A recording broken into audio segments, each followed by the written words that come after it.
हाँ जी, अस्सलाम वालेकुम। इससे पहले मैंने पश्तो में एक वीडियो रिकॉर्ड कराई थी कि हमारे बहुत सारे पाकिस्तानी भाई आजकल दुबई में विज़िट वीज़ा पर एजेंट के साथ आ रहे हैं और एजेंट उनसे एक महीने के विज़िट वीज़े के 2,30,000 रुपये लेते हैं।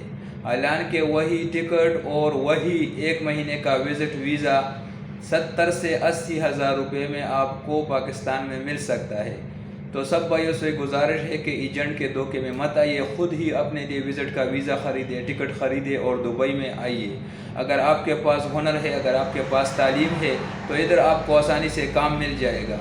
अगर आपके पास कोई हुनर नहीं है, तालीम नहीं है, तो फिर दुबई ना आए तो अच्छा है, क्योंकि इधर फिर आपको लेबर का काम मिलेगा। लेबर का काम मुश्किल भी होता है और सैलरी भी कम होती है। तो सब भाइयों से गुजारिश है कि सबसे पहले तो एजेंटों से बच के रहिए। अगर आना भी है तो ख़ुद ही अपना विज़िट का वीज़ा 3 महीने का, 1 महीने का, आपकी मर्ज़ी है, वो ख़रीदो, टिकट ख़रीदो और दुबई में आके इधर हर कंपनी में ऑनलाइन अप्लाई करो और जाके अपना CV जो है ना उनको देकर आओ, तो इंशाल्लाह आपको अच्छा काम मिल जाएगा। क्योंकि एजेंट आज कल बहुत सारे भाइयों के साथ धोखा कर रहे हैं, उनसे 2,30,000, 2,20,000, 2,40,000 रुपये लेकर उनको दुबई के 1 महीने का विज़िट पर इधर दुबई लेकर आते हैं।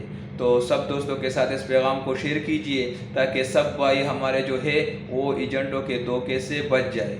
तो मेरे इस वीडियो को लाजिम शेयर कीजिए और मेरे चैनल को सब्सक्राइब कीजिए ताकि मैं आप लोगों को दुबई के हालात से भी अपडेट करता रहूं और आपको जो है ना अमेज़ॉन के बारे में और ऐसे जो है ना मालूमाती वीडियो आपके लिए बनाता रहूं।